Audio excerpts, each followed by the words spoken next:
Tell me about that day. We were there saying our goodbyes. That was it.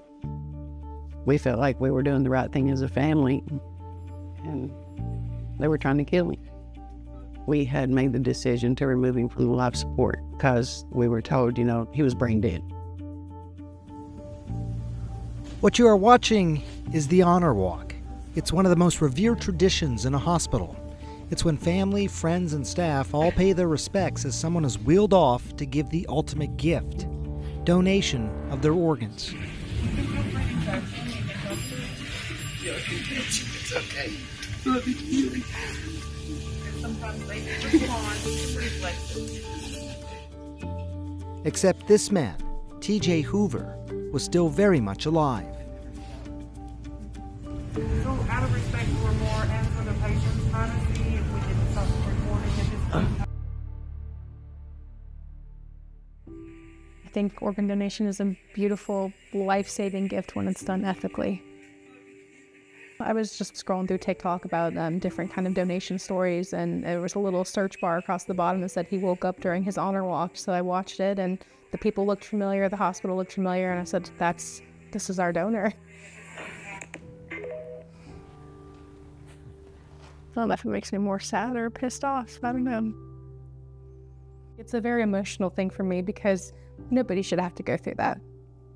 And I just feel like there were so many opportunities for someone to step in and say, we're not doing the right thing. Nikki Martin worked for Kentucky Organ Donor Affiliates, or CODA. It's known as an organ procurement organization, responsible for recovering organs from deceased donors.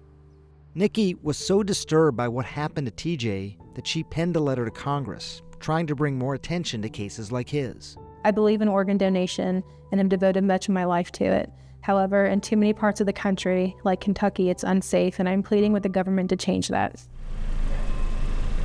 Do you remember when you were driving to the hospital that day?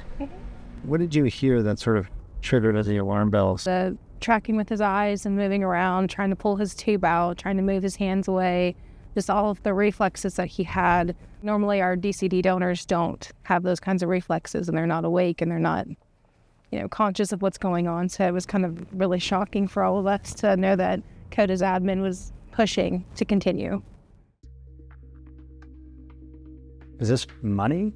I mean, is that the incentive fundamentally? I think for CODA it is, or for any OPO, they're paid for the organs. You think of organs as being a gift of life, but what you're describing is a big money-making operation. Mm-hmm.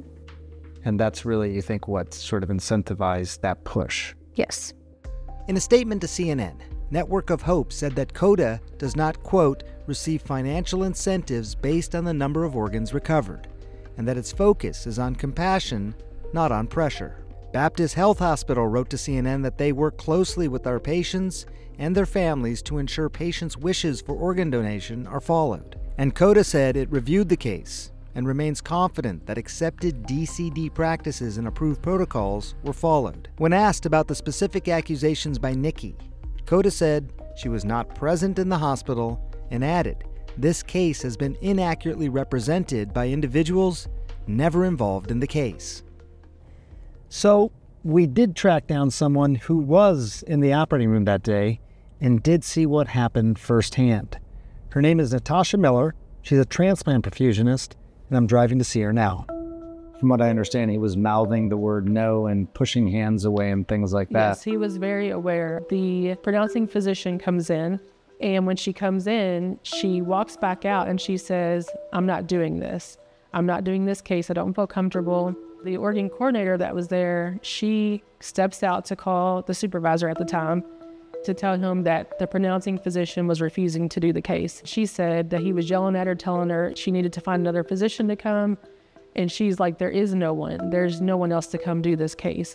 Is there any part of this that makes sense to you? Is any part of this defensible? No, because it seemed like at first they were saying, well, family consented, family consented, family consented. And I get that. But again, it seems like family wasn't made fully aware of his actual state. None of it makes sense. We should have never went to OR. About an hour and 15 minutes later, the doctor come out, got us, and told us to pull up a chair. She said, he's not ready. He woke up.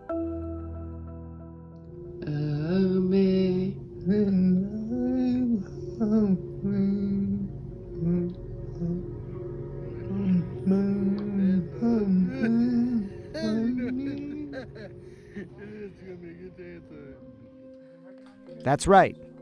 That's TJ, who is now home. I just want to check your strength here. Can you pull your hand towards your face? Try and touch your nose. That's pretty strong. Good. How about with this hand? Can you do it here? I know you told me that his first thing that he really remembers is being in the operating room and having all these people around him. But have you been able to explain to him everything that happened the same way you explained it to me? I have. How does he react? Why did they want to kill me? Of course, he remembers he was an organ donor, and he has survivor's guilt. He's like, all of these people thought they were going to get to live. Lift. Right? Lift. I was a registered organ donor, and I'm not anymore. Really? Because you don't trust the system? I don't trust the system. What is TJ's life like now? He wasn't supposed to make it a year, if he made it. Hold your head up, bub. For TJ, it's not just about being alive, but living and getting to be a part of these moments. Like walking his sister down the aisle. And meeting Nikki for the very first time. Hi, TJ. Do you know how special you are? No. You don't? You're pretty special, bud. So many reasons. You survived, bub. You're my hero, TJ.